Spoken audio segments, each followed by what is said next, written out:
Robert McKee, one of the top story doctors in Hollywood, says that true character is revealed in the choices a human being makes under pressure. The greater the pressure, the deeper the revelation, the truer the choice to the character's essential nature.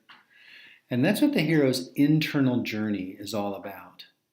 This is where a character's worldview and character is transformed in a shape that's known as an arc.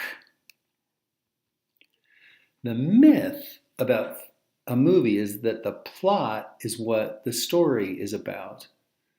But the reality is a story is how the plot forces the protagonist, the hero, the main character to change.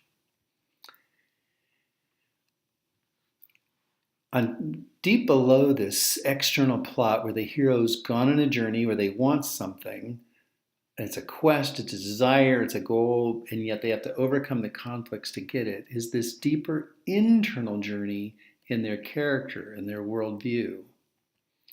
That at the beginning of each film, the main character, the hero, is missing something, lacking something. They're lacking understanding, they're lacking a character trait, they're haunted by something, they're broken in some way. And it is in the overcoming of the obstacles and complications that they begin to become transformed. So the very thing they're struggling against is the very thing that transforms them. Until finally, what's missing in their heart, they get it. And once they get that, they're able to make the decisions that need to be made to either reach their goal or decide their goal isn't worth reaching at all after all. This external journey is called the plot. The internal journey is called the arc. And like I said before, this breaks this down into three parts. Act 1 is before the hero goes on the journey, where we realize what the hero is lacking. Act 2 is where they overcome obstacles and begin to become transformed. And Act 3 is where they either reach their goal or not, or are transformed or not. But it's where all the decisive things happen. Now, closely related to the internal journey is worldview mentoring, this idea of a moral premise. A worldview mentor is sometimes called the moral guiding voice. That worldview mentor provides the moral premise, provides the tonic to help, that's going to help fix or transform the perspective and or character of the hero.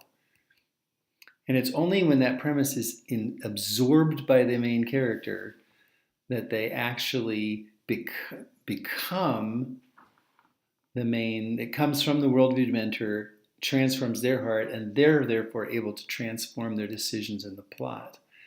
Once again, this is part of how things break out to the three. We normally meet the mentor in the first act, although sometimes you don't meet a mentor in the second act.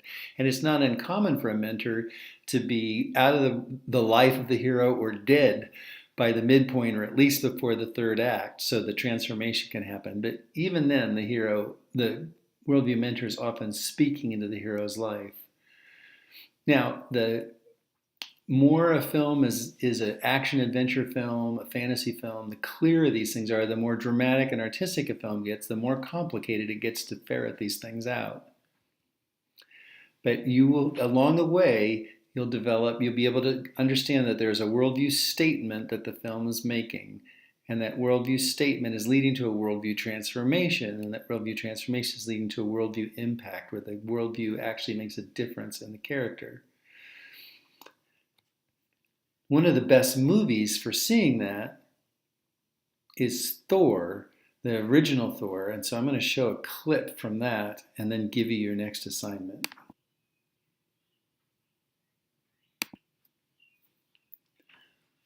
Thor's quest, his dream, his goal has been to get his power back, to become worthy to become king of Asgard. And he overcomes many obstacles. The last of all is the destroyer sent by his brother Loki to destroy him.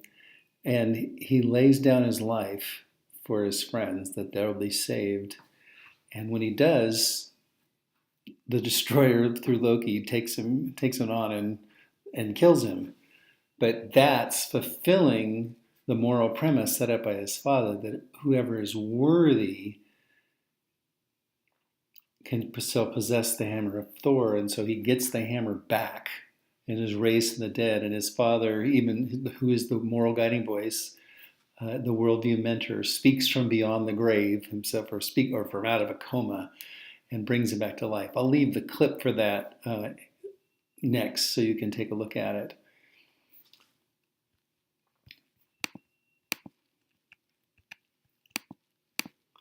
So you're going to work your way through this structure, and what I want you to do is to just take a shot at it. The first time I just had you fill out the first, the very back of the last sheet, just trying to take your best shot at it. That's all you want. All I want you to do here is to look at Star Wars Episode 4, A New Hope, the very original Star Wars. It's got a very clear story structure. It fits all these pieces.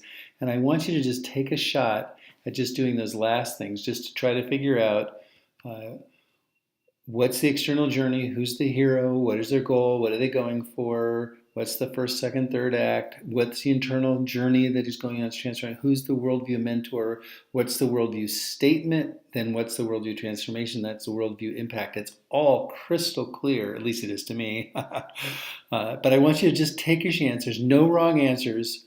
Try to fill out just the back of page 2, those 4 things, meta story, plot, arc, premise for the story, nothing else.